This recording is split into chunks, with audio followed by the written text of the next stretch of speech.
We only had 3 tickets, and she's more important, my dad said as they drove off with my ticket. I didn't reply. For days later, Grandma asked quietly, "Weren't you with them?" I sent $13,000, so you'd all go. I sent one voice memo. It was just their laughter. That night, her lawyer entered the chat with a PDF named Updated Document. They opened it, and then Grandma sent one screenshot. They pulled away slowly. I stood there on the driveway, watching the taillights disappear behind the hedge I'd helped them plant 3 summers ago. We only had 3 tickets, my dad had said, not looking at me. And she's more important. Then the engine started. No goodbye, no second glance. My ticket had been in his jacket pocket. I didn't say anything, not because I didn't have words, but because the silence had been growing for years, and by then, it was fluent. I watched them go. My sister in the front seat, already posting to her story. My mom in the back, sunglasses on like it was a scene from a vacation ad. And her, my cousin's kid who suddenly really needed the break, smiling like he belonged more than I did. Maybe he did. The house was quiet when I walked back inside. I didn't bother unpacking. Just sat on the edge of the guest bed with the lights off and my hands still in my jacket pockets. The furnace clicked on. Somewhere down the hall, the dog whined behind a door. They'd even asked me to dog sit while they took my seat. But it wasn't the first time. That was the worst part. This wasn't new. Just confirmation. I didn't rage. I didn't call them. I didn't post. I opened my banking app. I canceled the recurring transfer for the vacation fund. Then I paused the payment for my sister's car lease, the one I co-signed for. Then I logged into the event ticketing account, the one I used to book all our family things. Removed every saved profile. Wiped it clean. Not to punish. To protect. For days later, Grandma called. She didn't accuse. She just asked. Her voice so soft it barely traveled through the speaker. "Weren't you with them?" I sent $13,000, so you'd all go. I didn't speak. Just opened the family group chat. Scrolled past the photos of them laughing on the pier. Hit record. Sent a single voice memo. Their laughter. That night, a new number joined the family chat. It was labeled simply, James Holloway, attorney at law. He dropped a file. Updated document. Then Grandma sent one screenshot. I didn't open the PDF. Not at first. I knew what it was. Knew what it meant. That's what made it hurt. Instead, I lay in bed that night, phone face down, screen buzzing with unread messages I didn't need to see. I stared at the ceiling fan spinning in slow circles, like it was dragging time just to mock me. I should have been used to it by now. But this was different. This wasn't forgetting my birthday or not saving me a seat at dinner. This wasn't some passive-aggressive dig disguised as a joke. This was systemic, orchestrated, and sanctioned by the people I'd spent most of my life trying to protect. That voice message I sent, just their laughter, had triggered more than consequences. It triggered clarity. The first memory that hit wasn't even about them. It was me at 13, holding the door for my uncle while he carried in a TV I'd paid for with my summer job. They said it was for the family. I never touched the remote. Then I remembered the graduation gift they said got lost in the mail. The time I offered to help plan Mom's birthday trip and got told, "No need. Your sister has it covered." Only to find out later she used my credit card to book it. I wasn't a person in this family. I was infrastructure. I help, they forget. I pay, they celebrate. I show up, they exclude. This wasn't a series of bad moments. This was a system, and I was its power source. I started scrolling through my financial statements. Not to check balances. To trace the pattern. The streaming services. The recurring donations to charities I never picked. The medical bills they told me were temporary. Every single one in my name. I'd funded 3 vacations I never went on, covered utilities at a house I didn't live in, and footed the bill for a graduation party thrown for my cousin. The same one who told me last Christmas that I wasn't really family. Just lucky to be around. The worst part? I knew about most of it. I let it happen. Because I told myself that being useful was the only way to be included. Because they clapped when I paid the check, smiled when I fixed the Wi-Fi, laughed when I made the hard decisions so they wouldn't have to. But they never asked how I was doing. Never once. Even when I broke my wrist and drove myself to the hospital because everyone was busy. Even when I skipped a vacation I'd planned for a year because they needed help covering emergency plumbing. Even when I missed Grandma's 80th because they forgot to tell me the time change. And still, I kept showing up. Until this. Until they gave away my seat. My seat. Then smiled about it. then used Grandma's money to do it. As if I didn't exist. As if the only version of me they recognized was the one who knew how to say yes. I'll cover it. I opened my Photos app, searched airport, found the screenshot of the flight confirmation I never used. The one I booked the day after Mom cried about how tight money was. Then I opened the messages thread from my sister. Thanks for fronting the tickets. We'll pay you back as soon as taxes come in. That was 17 months ago. I scrolled back further. Found the note from Dad. This cruise means a lot to your mother. Thank you for making it happen. I had paid for the cruise. I wasn't invited. The next memory punched harder. 3 years ago. Thanksgiving. I got stuck in traffic for 5 hours trying to get to dinner. Called ahead. No one picked up. Got there just in time for dessert. They'd already given away my seat to a friend from church. My plate was on the counter. Cold. Plastic wrap still on. Mom handed it to me like she was doing me a favor. I smiled. Ate alone on the porch. Took a photo of the sunset that I posted with the caption, "Grateful." I was lying. Back in the present, I reached for my laptop. I still hadn't opened the PDF. Didn't need to. Because the truth had already landed like a bomb. They didn't just forget me. They extracted me. Used me. And once I was emptied out, they replaced me.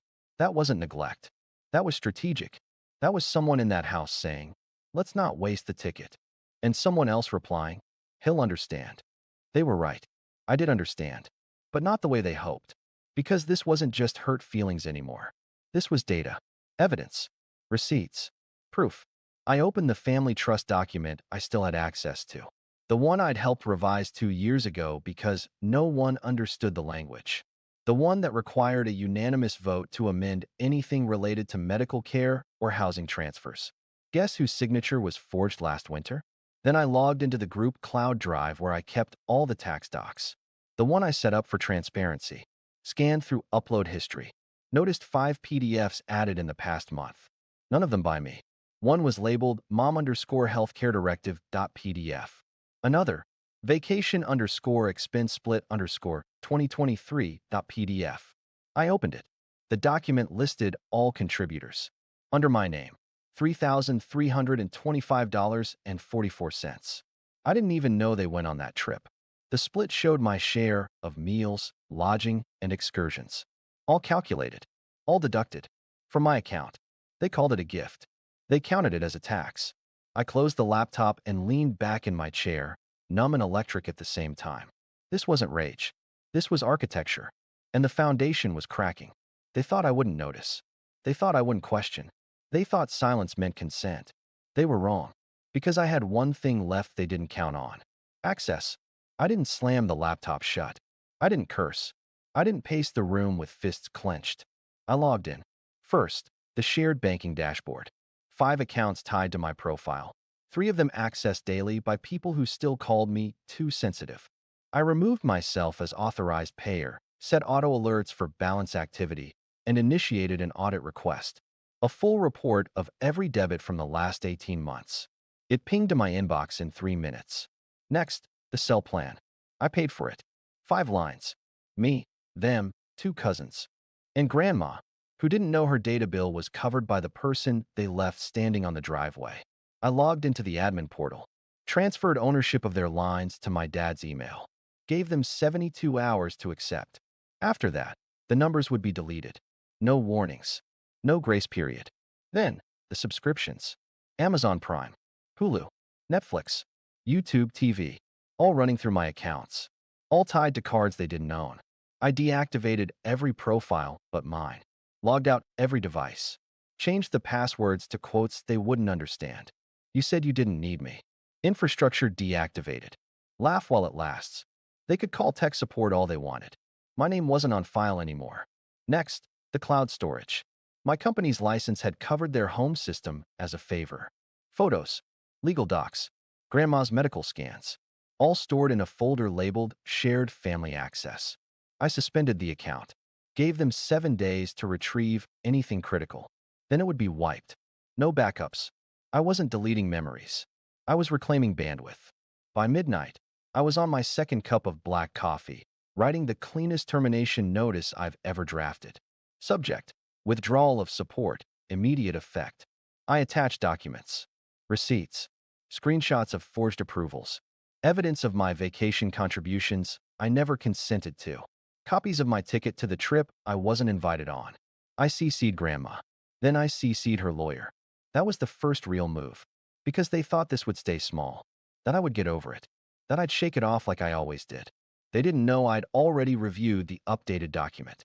Grandma had rewritten the will. And now she knew everything. The real numbers. The real names. The real signatures.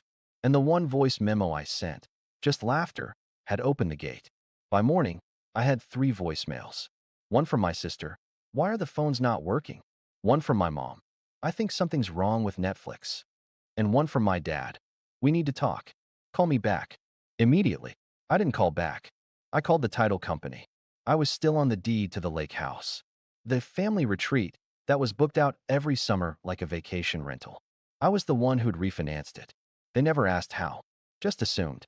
I told the agent I wanted to initiate a title review. When she asked why, I said, misuse of trust, intentional exclusion, unapproved revenue. She paused. "Do you want to revoke access?" I smiled. "Not yet. Let them sweat." By noon, I logged into the family calendar. You know the one, the Google Calendar we all use to coordinate birthdays, doctor appointments, reunions. I deleted every event I had created. Then I removed myself entirely. System error. Invite revoked. Access denied. Then I logged into the reservation portal for the cabin in the Rockies. Canceled every booking. Removed auto-billing.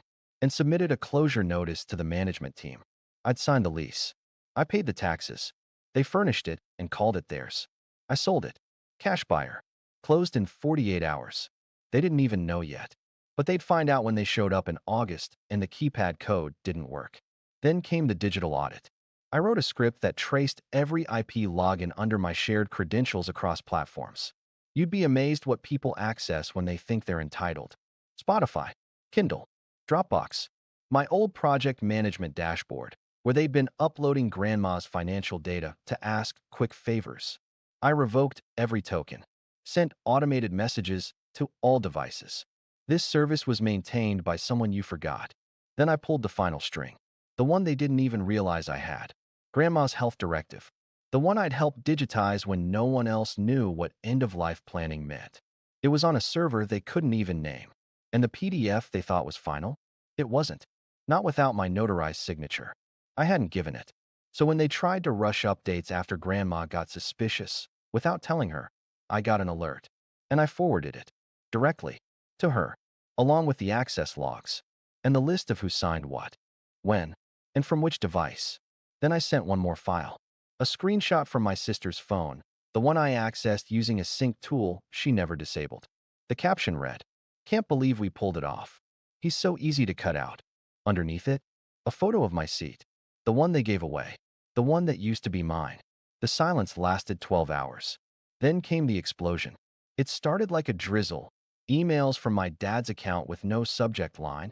Missed calls from my mom that went to voicemail before the first ring ended. But by the next morning, it was a downpour of chaos. First, the group chat lit up like a dying power station. "Dad, you need to fix this. Now." "Sister, how could you do this to us?" "Grandma's crying." "You made her cry." "Mom, we're your family. What you're doing is evil." "Uncle Mike, this isn't just petty, it's malicious." "Cousin Kayla, if anything happens to Grandma, that's on you." Then came the voicemails. 46 by noon. One from my mom began mid-sob. "We can't access anything. Her medical account is locked. Her prescriptions, her appointments, gone. You did this. You did this." Another from my sister. "You've always wanted to feel powerful, huh? Well, congratulations. You broke the family." Another message was from my aunt. "She's been pacing all morning. Won't eat. Won't sit. Do you even care what you've done?" But I didn't reply. Not once. Because I knew something they didn't. Grandma wasn't crying. She was watching. And she had the documents now. She knew who paid, who signed, who lied. And she had questions. I got a message from her lawyer just before lunch. "We've reviewed the trust, the medical directive, and your financial summaries. I believe Mrs. Holloway will be reaching out directly, privately." Then the real storm began. It wasn't just hysteria. It was panic masquerading as rage. They weren't grieving. They were calculating. Because for the first time, I had done what they never expected. I removed myself completely. No fights. No bargaining. Just gone. And now, they were screaming into the void, trying to pull me back in. The messages shifted tone throughout the day. From guilt. We didn't mean it like that. You're reading too much into things. Let's just talk this out. Please. To threat. If you don't fix this, you're out of the will. We'll take legal action. You've turned your back on your own family. To rewriting history. You never contributed as much as you think. We only excluded you because we thought you didn't care. You've always been dramatic. One message, from my dad, was an actual Word document pasted into a text. Michael, your behavior shows a concerning emotional response and lack of trust. We can no longer trust you with sensitive family matters. You are formally exiled from this household until further notice. Another message followed minutes later, this time from my uncle. Whatever you told Grandma, it's poisoning her against us. She's shutting down conversations, sending cold texts, copying us on financial decisions we don't understand. You're driving a wedge into the heart of this family. I read that one while microwaving pasta. Didn't even blink. By nightfall, it became obvious. This wasn't about love. This wasn't about reconciliation. This was about loss of control. They were locked out of their systems, their funding, their cover stories. And suddenly, I wasn't the overreacting son anymore. I was the linchpin, and the linchpin had walked away. At 8:04 p.m., I received one more text. From my mom. What did you say to her? That's when I knew Grandma had called them.